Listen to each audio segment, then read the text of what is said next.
মই বৰ্তমান উপস্থিত আছোঁ বাক্সা জিলাৰ খাগ্ৰাবাৰী অঞ্চলত, যি খাগ্ৰাবাৰী নেপালী বস্তি গাঁওখনত বিকিনৈ ব্যাপকভাৱে গৰাখহনীয়াৰ সৃষ্টি কৰিছে, যাৰ বাবে আতংকিত হৈ পৰিছে এই অঞ্চলৰ ৰাইজসকলে। আমি দেখিবলৈ পাইছোঁ যে এই আতংকিত হৈ ৰাইজসকলে ওলাই আহিছে।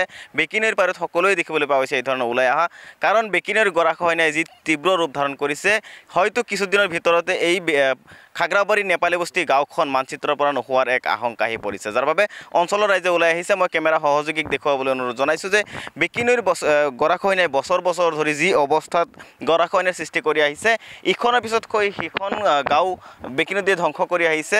ইমানৰ পিছতো যদিও ঠায়ে ঠায়ে জিঅ' বেগৰ জৰিয়তে বিশ্ব বেংকৰ টকাৰে বান্ধ দিছে, যদিও সেইবোৰত যথেষ্ট খেলিমেলি কৰাৰ অভিযোগ কিন্তু অঞ্চলৰ ৰাইজে উত্থাপন কৰিছে, যাৰ পিছত দেখিবলৈ পোৱা গৈছে যে এই বৰ্তমানো যি হাৰে বেকিনৈৰ গৰাখহনীয়া অব্যাহত আছে, অঞ্চলৰ ৰাইজে শংকিত হৈছে যে এইবাৰ হয়তো ইতিহাসৰ মানচিত্ৰৰ পৰা 100 বছৰ পুৰণি যি গাঁও, এই গাঁওখন নোহোৱা হ'ব নেকি, এই লৈ শংকিত হৈছে। মই অঞ্চলৰ ৰাইজৰ সৈতে কথা পাতিবলৈ চেষ্টা কৰিম। বৰ্তমান কি অৱস্থা, কি ক'ব বিচাৰিম? বৰ্তমান আমাৰ ইয়াতে গৰাখহনীয়া হৈ আছে। মাজত এটা বান্ধ দিছিল, বল্ডাৰৰ গাইড বান্ধ নোহোৱাৰ কাৰণে সেই নতুন দিয়া বান্ধখনো যাই আছে। আৰু বৰ্তমান ৰোৱানী মাটি, তামোল বাগান, ঘৰ মানুহৰ জাং অৱস্থা হৈ আছে। গৰাখহনীয়া হৈ আছে। ভূটানৰ পৰা পানী একেৰাহে এৰি আছে। আমাৰ SDO ছাৰে ঠিকে আছে বুলি ৰিপৰ্ট দিছে নেকি, SDO ছাৰো ঘূৰিব নাহে। এতিয়া বৰ্তমান ঘূৰিবলৈ আহিব লাগিছিল। আমাৰ ইয়াতে গৰাখহনীয়াটো জিঅ' বেগেদি যোৱা বছৰ খৰালি মাহতে দিয়াৰ কথা আছিল, এইবাৰ বাৰিষা গ'ল, 2 বছৰ এনে গ'ল, হ'ব কৰি ইয়াৰ আগত যিবিলাক বান্ধ দিছিল সেইবিলাক বান্ধো ভাঙিছে নেকি? এইটো এই পাকাৰ বান্ধটো দিছে, এইটো বান্ধটো ভাঙিছে।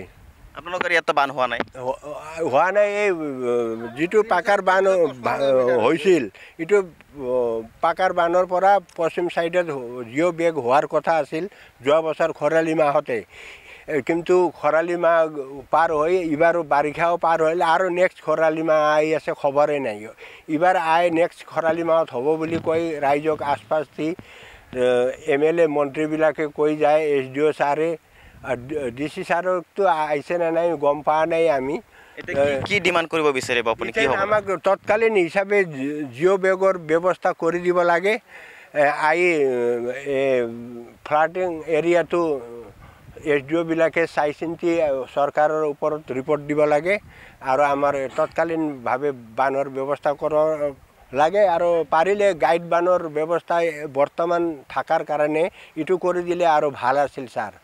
হয়, নিশ্চিতভাৱে দেখিবলৈ পোৱা গৈছে এই ধৰণে ৰাইজে ক্ষোভিত হৈছে আৰু সকলোৱে দেখিবলৈ পোৱা গৈছে আৱেগ প্ৰকাশ কৰিছে, কাৰণ ইয়াৰ পূৰ্বে চৰকাৰীভাৱে যিবোৰ বান্ধ দিয়া হৈছিলে সেই বান্ধবোৰ নিৰ্মাণ কৰাৰ ক্ষেত্ৰত যথেষ্ট খেলিমেলি হোৱাৰ অভিযোগ উত্থাপন কৰিছে, কাৰণ যিবোৰ বান্ধ দিয়া হৈছিলে সেই বান্ধবোৰ এতিয়া জহিক হৈ যাবলৈ আৰম্ভ কৰিছে। যিবোৰ জিঅ' বেগ দিয়া আছিলে সেই জিঅ' বেগবোৰ এতিয়া জহিক হৈ পানীত নমা পৰিলক্ষিত হৈছে, যাৰ পিছত দেখিবলৈ পোৱা গৈছে এই বান্ধবোৰে সম্পূৰ্ণৰূপে ৰাইজক কিন্তু সুৰক্ষিত কৰাৰ ক্ষেত্ৰত কোনো ধৰণৰ সাহস কৰিব পৰা নাই অঞ্চলৰ ৰাইজে।